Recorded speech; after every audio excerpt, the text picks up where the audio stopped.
This is my 14th day of work at this high school. And I want to say in those 14 days, I decorated the room. I moved the furniture around. I started a system where you get stickers for thinking, and I will be baking a chocolate cake per class. It's not a competition, it's just recognition. So, oh, you were thinking outside of class. Oh, you were curious about something. Oh, you used our vocabulary. You recognized pathos somewhere. You recognized ethos somewhere. Oh, you went to your job and found that everyone who complains that they can't get a reservation from you uses pathos on you because they're upset. Right, that kind of thing. We get stickers for that, and then we get cake. This week we've been using AI to show tone.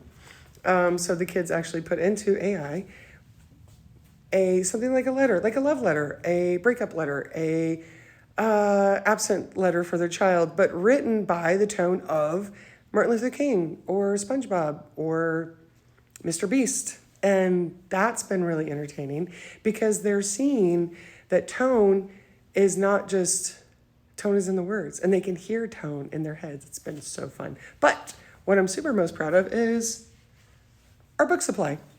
I went to Bookman's on Sunday, and I went to Antigone Books on Sunday, both in Tucson. And I got as many books as I possibly could get, plus I added some classroom books that were classics.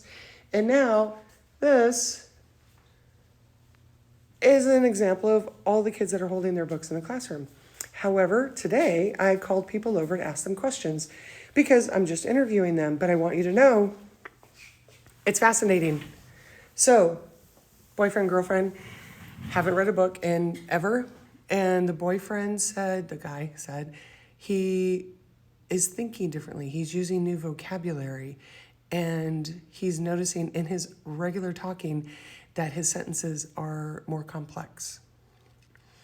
The girl said, oh my gosh, she said that it's a really interesting book because in the book, the grandparents, like her grandparents, demonize religion and use it as scarcity against their grandchildren to, demonize sin, right? I'm like, wait, did you always use the word scarcity? And she started laughing. She's like, no. Like, what happens is the books start to form inside them and it comes out. And I'm not kidding around. Okay, but one of my favorite stories of the week is this guy is reading Star Wars. Now, he's never read a book in his entire life. Some genius retained him twice in elementary school. Anyway, so he decided to read Star Wars. So he's reading Star Wars. And he knows all about Star Wars. Has seen all of the movies. And he's like, he's on page maybe 34. And I'm like, so what's going on? What's different? What's happening with you? And he's like, well, it's really jarring. I'm used to combat. And they're like having dinner. And this kid is like, he's creating an issue. And he got sent to his room. And I'm like, wait, what? Like, he's used to combat, right? The kid is used to watching combat, but he's so surprised that there's this family dinner in Star Wars. And I think that is so fun because he's so surprised and he's so interested. So interested that he took it to J-TED the other day. Oh, another story. Okay. Got to show you the book just because this is fun. Okay. Children of Blood and Bone. Okay. This kid hasn't read a single book. He's the one I mentioned before where he actually went to his sister's room to get a book to try to read my introspective way to think about himself. So he was absent yesterday. Pulled him over today. He's on page 43.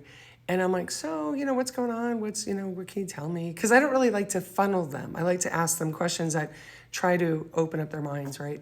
And he goes, well, I couldn't wait to get back to school today so I could read my book.